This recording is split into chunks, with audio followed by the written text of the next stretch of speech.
لو ما شفتش الجزء الأولاني من الأنمي فهسيب لك اللينك بتاعه في الكومنتات لو حابب تشوفه. وقفنا المرة اللي فاتت لما شو عمل اختبار الكفاءة والنتيجة ظهرت وطلع أقل واحد في زمايله. يلا بينا نشوف ايه اللي حصل بعد كده. بعدها بيروح شو على البيت وبيفتح الشاشة السحرية بتاعته وبتجيله رسالة بعنصر طاقة جديد ظهر، فبيقعد يلف عجلة الحظ لحد ما بتطلع له حاجة كده زي الفروت صالات. لو أول لما بتشم ريحة بتقوله ما تجيب البتاع ده كده أشوف بيقول ايه، وبتاخده وبتاكله وبيعجبها جدا، فبتقوله ما تشوف لنا حاجة رز بلبن بالمكسرات ولا اللوتس كده. فشو بيفتح عجلة الحظ وبيطلع لها 50 طبق تاني زيه. لو بتقوله ما تجدد يا عم بقى أنا كده هتعب، فبيفضل يلف عجلة الحظ تاني لحد ما بتطلع له وثيقة زي اللي طلعت له قبل كده. شو أول لما جه يمسكها القوة بتاعتها دخلت في لو. الزمن بيقف في جزء من الثانية وبيظهر شعاع اسود نازل من السماء وبيتصل بجسم لو. لو بتكلم شو وبتقوله هو ايه اللي حصل. شو قال لها غمضي عينك وركزي على قوتك. لو بتغمض عينيها وبتلاقي نفسها شايفة الخريطة النجمية بتاعتها، وده معناه إن قوتها الخارقة بدأت في الظهور. بعدها شو بيدخل أوضته وبيقعد يفكر هيعمل إيه في أطباق الفروت سلطة الكتير اللي طلعها دي، فبيقرر إن هو يبيعهم ويزود بيهم دخله جنب البيض. تاني يوم شو بيكون رايح على السوق علشان يبيع الفروت سلطة اللي معاه، فبيلاقي العجوز اللي جنبيهم ماسك سيف وعمال يتدرب بيه وشكله كده بيستخدمه بمهارة عالية.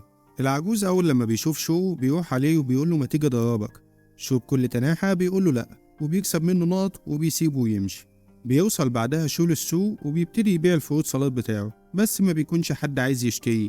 بس أول واحد بيجي ويدوقه الناس كلها بتفرح بيه وبتتلم علشان تشتريه هي كمان، لحد ما شو بيبيع اللي معاه كله وبياخد فلوس على قلبه زي رز. بعدها شو بيبدأ يمارس هوايته المفضلة ويضايق في الناس ويكسب منهم نقط، ويستخدم النقط دي في إن هو يفتح كواكب جديدة في مجموعته النجمية.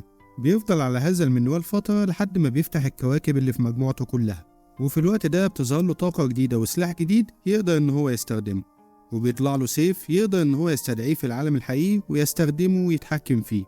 بعدها بيروح على المدرسة وبيلاقي أصحابه بيتكلموا عن الحوادث الكتيرة اللي عمالة تحصل في الفترة الأخيرة، بس ما بيديلهمش اهتمام وبيقعد في مكانه.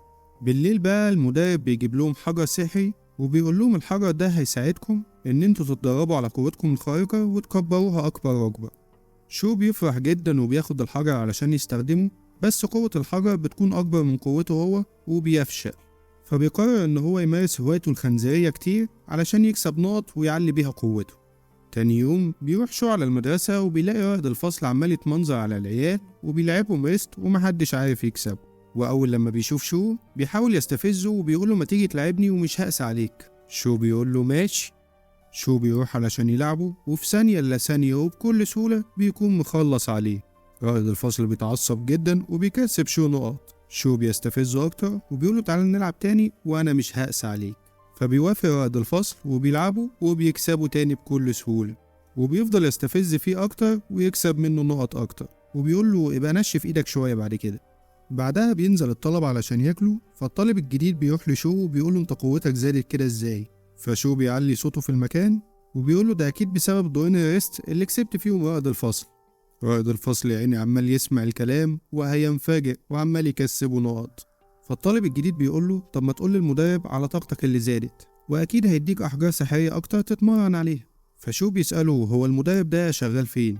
فالطالب بيقوله ده شغال في شبكة الأرض. شو بيستغرب وبيقوله هو في حاجة اسمها شبكة الأرض؟ الطالب بيقوله أيوه، ده في شبكة تاني اسمها شبكة السماء ودي أقوى 100 مرة من شبكة الأرض. شو بيقوله تمام يا رجولة، وبعدها بيروح على البيت. بس وهو قاعد في البيت بيحس بحركة غريبة قدام الباب، فبيتسحب شو يروح على الباب وبيتصنط ويعرف إن الناس دي من شبكة السماء، وبيلاقي القائد بتاعهم دخل لبيت العجوز وبيعرض عليه إن هو يشتغل معاهم، والعجوز بيرفض طلبه وبيقول إن هو مش فاضي. القائد بيرد عليه وبيقول له خليك عارف إن المنصب اللي فاضي مش هيقبل بأي حد يمسكه غيرك. شو أول لما بيسمع الكلام ده بيعرف إن العجوز ليه علاقة بشبكة السماء، فبيقرر يستغل الموضوع ويروح للعجوز ويطلب منه إنه يعلمه مبارزة السيوف وكأنه ما يعرفش حاجة. وفعلا تاني يوم بيروح شو للعجوز وبيطلب منه يعلمه المبارزة. العجوز بيفرح جدا وبيقول له ماشي تعالى في أي وقت. شو بيقول له تمام بس بشرط. العجوز بيقول له إيه هو؟ قال له إن أنت تهتم بمذاكرة لو علشان أنا مش فاضي الفترة دي. العجوز ولو اتضايقوا جدا وكسبوه نقط. تاني يوم شو بيكون قاعد في المدرسة وبيلاقي النقط بتاعته عمالة تزيد، فبيستغرب. بس بعد شوية بيعرف إن ده بسبب إن لو بتضايق الراجل العجوز، وده أكيد علشان قوتها اتفعلت بسببه هو. بيخلص شو المدرسة وبيروح على العجوز ولو، وبيلاقيها عمالة تضايق فيه وهو يكسب في نقط. العجوز بيقوله أنا علمتها لك زي ما أنت قلت، يلا عشان أنت بقى اللي تتعلم. شو بيقوله يلا. الراجل العجوز راح جاب شوية أوزان لشو وقال له أنا عاوزك تلبسهم من الخفيفة للتقيلة، والقفاز ده أتقل حاجة موجودة فيهم ووزنه بيعدي 300 كيلو. شو قام ماسكه بإيد واحدة وقام رميه في الهوا ومسكه وقال له أنا قوتي زادت الفترة الأخيرة، فمش محتاجين الحاجات الخفيفة دي، خلينا نخش في التقيل على طول. العجوز انبهر جدا بقوة شو وقال له يلا بينا يا بطل. العجوز راح جاب ورقة ومسكها وركز فيها كل طاقته وضربها في المكان بقوة كبيرة لدرجة إن هي شقت السور اللي قدامهم، وبعدها جاب سيفه واداه شو علشان يتدرب بيه. شو فضل يتدرب بالسيف وطاقته كل يوم بتزيد أكبر من اليوم اللي قبله، وبقى محترف مبارزة بالسيوف. بعد ما خلص تدريب شو راح على العجوز، والعجوز قال له أنا عاوز أسألك سؤال، إمتى الواحد بيكون قوي؟ شو قال له لما يكسر كل القواعد. العجوز قال له طب إمتى يكون عندك القوة اللي تكسر بيها القواعد؟ شو قال له مش عارف، بس اللي أعرفه إن أنا عايز أعيش أنا ولو في سلام وهدوء. العجوز قال له بس لما يكون عندك قوة أكبر هتديك فرصة إن أنت تحمي ناس أكتر وتكسب فلوس أكتر كمان. شو قال له أنا مش عايز كل ده، أنا عارف إن الدنيا صعبة والحياة أصعب، أنا عايز أعيش في هدوء أنا ولو وبطريقتي حتى لو كانت غلط. العجوز انبهر جدا بشو وقال له تمام خلاص، على كده خلصنا النهارده. تاني يوم والعجوز بيعلم لو جاب لها شوية شيبسي وكاراتيه علشان تتسلى فيهم وهي بتذاكر، وفعلا البنت بدأت تستوعب أسرع. بس فجأة بيحس العجوز بحد من شبكة السماء وراه، بيروح يقف معاه ولو بتنافسهم هما الاتنين، وشو بتجيله النقط منهم وبيعرف إن في حد من شبكة السماء هناك. شو بيستغرب جدا فبيجي على المكان وبيلاقي فعلا العجوز واقف مع واحد من شبكة السماء واسمه شي. فلو أول لما شافته قالت له أنت إيه اللي جابك؟ بيقول لها لا ده أنا نسيت حاجة كده وجاي أخدها على طول. بتقول له لا خلاص خليك أنا هدخل أجيبها لك. شي بيكلم العجوز وبيبتدي يعرفه على المخاطر اللي بدأت تظهر في البلد، وبيطلب من العجوز مرة تانية إن هو ينضم ليهم، بس العجوز بيرفض تاني، فالراجل بيمشي. بعد ما بيمشي العجوز بيدي لشو أنبوبتين كفاءة علشان يعرف قوته زادت ولا لأ. شو خدهم للبيت وبدأ يعمل الاختبار عليه وعلى لو، وبعدها لقى المحلول بيتحول للون الأسود الغامق، وده معناه إن قوتهم من الدرجة ألف أعلى درجة. بس فجأة لون المحلولين بيتغير وبيعلى لدرجة أعلى من الدرجة ألف. شو بيفرح جدا بس مستغرب، فبيطلع علشان يدفن الأنبوبتين علشان محدش يعرف، بس العجوز بيقابله وبيسأله عن النتيجة. شو بيقوله قوتي ضعيفة زي كل مرة. العجوز اتضايق وسابه ومشي. بعدها شو بيبدأ يتدرب على قوته أكتر وأكتر وبيكتسب مهارة جديدة، وبتكون هالة كده بتظهر حوالين جسمه بتحميه من أي إصابة. شو بيقول فل أوي كده، أما أروح أشوف لو بقى وصلت لإيه. وفي الوقت ده لو بتكون في الخريطة النجمية بتاعتها، وبتقدر هي كمان إنها تكتسب قوة جديدة، وبتفرح جدا وبتنط على شو تحضنه. شو بيقول لها جربي كده تستخدمي قوتك. البنت بتجرب وبتقدر إن هي تستدعي نملة من الثقب الأسود، وبتقول له إن هي بدأت تحس بطاقة الكائنات الميتة، والنملة دي كانت ماتت امبارح. فبياخدها شو يطلعوا برا البيت وبيخليها تجرب على حاجة تاني، فبيلاقيها استدعت عصفور، بس بيقول ده مش هينفعها لو حصل مشكلة كبيرة. شو بيقول لها تعالي معايا نجيب سلاح جديد. البنت بتفرح جدا وبتروح معاه، فبتلاقيه وداها على محل خنازير، فبتتعصب وتتضايق جدا وبتقول له انت جايبني هنا علشان استدعي خنزير؟ قال لها ايوه. فبيضايقها وبيكسب منها نقط، وبيفضلوا مستنيين لحد ما الخنزير بيتذبح وبعد كده بيروحوا.